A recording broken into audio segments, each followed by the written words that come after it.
I'm Tony. In this video, I'm going to talk about my favorite jackets in my collection. Let's get into it. Starting off as strong as possible with this pearled ivory grain leather jacket. I think the silhouette is so perfect. There's no weird lapels, there's no weird pockets, there's no unnecessary attachments or anything on here. It's just a very simple, minimalistic, and clean leather jacket. What I love about the way that the sleeves and body of the hem are finished, the sleeves first of all flare out a little bit at the very bottom, which I think gives it a little nice artistic look, a little bit more classy. And then also the way that it's finished is sort of like a rolled hem here. There's no weird ribbing or any sort of unnecessary cover stitching, anything like that. Same with the body hem. It also has a very clean finish. You don't see any stitches.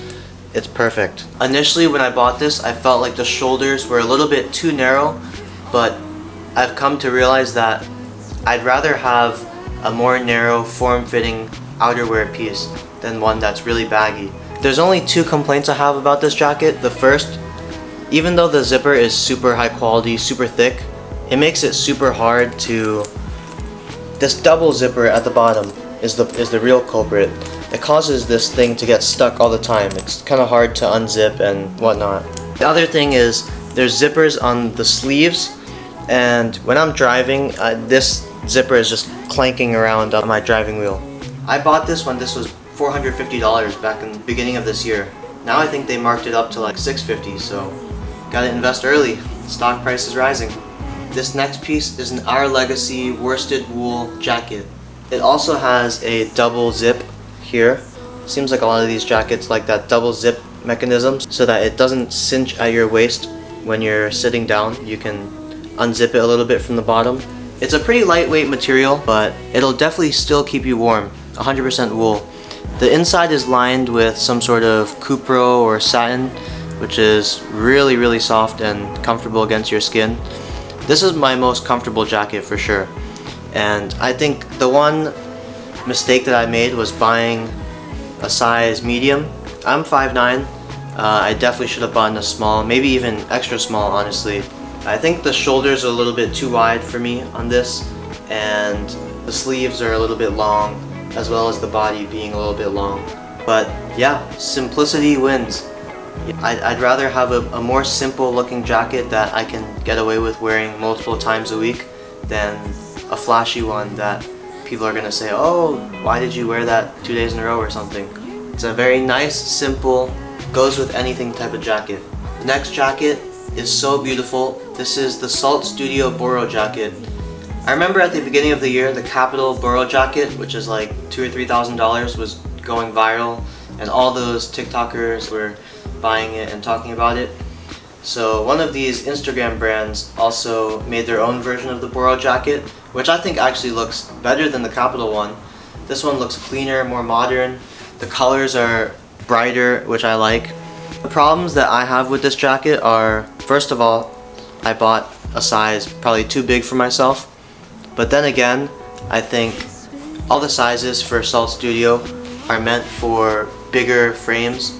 I think I would have preferred a shoulder that sits where my shoulder ends and rather than a drop shoulder. And I think the armpit hole is just way too big for me. It makes it look a little bit too baggy and not very flattering. And I think overall just the pit to pit is a little bit too wide for me. But definitely can't downplay the construction. I think this material looks so cool. He probably went through so many iterations to get to this final product. And honestly, it looks beautiful. The inside is not lined, so it makes it a little bit less comfortable to wear. But that's the price you pay for fashion. This next piece is the Kinamari split shell cotton jacket. It's a cropped and boxy fit jacket, pretty much like all the other ones before this. Kinamari is a small local brand. It's based in SF, Bay Area, and they make each of these pieces in-house, which I really admire. It's kind of like a deconstructed workwear type of look. You can see there's threads peeling off from each of the seams, and there's different panels sewn together here. and then you have like giant workwear panels on the front of the left and right body pieces. Overall, it's just a really durable and stiff jacket. There is no lining on the inside, which makes it a little bit less comfortable to wear. I think maybe I should have gotten a smaller size as well. It fits a little bit big, the shoulders are a little bit wide, and yeah, I'm also rooting for these guys who, I think it's just 2 or 3 dudes who are just working out of a little garage or something. I hope they make it big with all these pieces. They're killing it. The last piece I'll display is this Our Legacy hunter brown colored waxed cotton jacket. If I do a little bit of a close-up, you can see that this cotton material has been waxed. I've worn it enough times to where maybe the wax is less apparent, but when I first wore it, one complaint I had was every time I was sitting at a desk, the sleeves would just be rubbing off all that wax, all the oil on my desk. That's the one thing that sucks about waxed pieces. But it gives it a little bit of a shine, and I think that this plaid design is really nice and subtle. And the brown color, I didn't have any brown jackets. This is the only one, so it's good to have variety for different occasions. One thing I love about these Our Legacy jackets is that they always do these blind hems here for the sleeve cuffs and also the hem of the body. I love the blind hems. I'd rather it be a blind hem than some sort of weird ribbing or some sort of cover stitch down here. The blind hem just gives it a nice classy finish. One complaint I also had was I think the zipper is a little bit wiry. Like when I unzip it, the zipper kind of, you know, has like bends and curves, and it's not the most stiff. I think it's because they probably the zipper teeth are smaller in diameter, but also because this zipper facing they decided to add, which I think is a little bit unnecessary here. They wanted to hide the zipper. I don't think they needed to do that.